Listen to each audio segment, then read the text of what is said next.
I am too tired to work. এই সেন্টেন্সটা যদি নেগেটিভ করতে বলা হয়, কমপ্লেক্স করতে বলা হয়,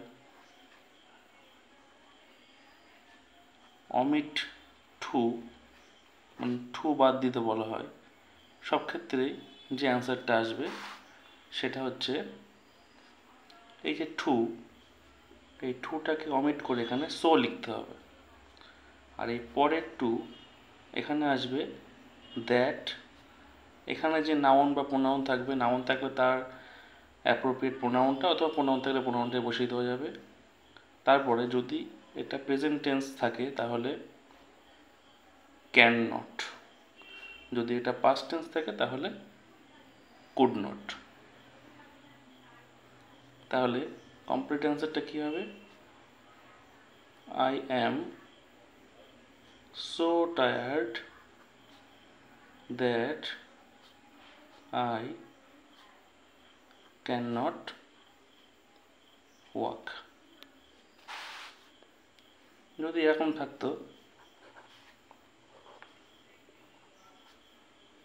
he was too lazy to work, এটা একটা পাস্ট টেন্সের এক্সাম্পল দিয়ে ব্যাপারটা আরও ক্লিয়ার করার চেষ্টা করছি।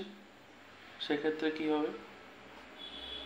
he was so lazy, টুর জায়গায় সো ইউজ করলাম, এই টুর জায়গায় দ্যাট, এখানে হি আছে, যেহেতু ওয়াজ আছে তাহলে এখানে কুড নট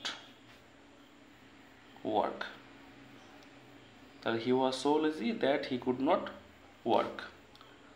তাহলে যেহেতু এখানে নট চলে আসলো তাহলে এটা নেগেটিভ সেন্টেন্স হয়ে গেল।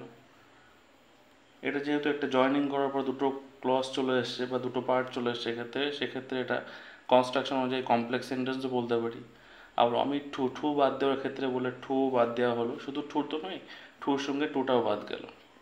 এটা অ্যাকচুয়ালি যদি বলা হয় use of to and too, সেটার ব্যবহারটা এটাই। আশা করি বিষয়টা ক্লিয়ার করতে পারলাম। ভিডিওটা ভালো লাগলে লাইক করবেন আর চ্যানেলটা সাবস্ক্রাইব করতে ভুলবেন না। ধন্যবাদ।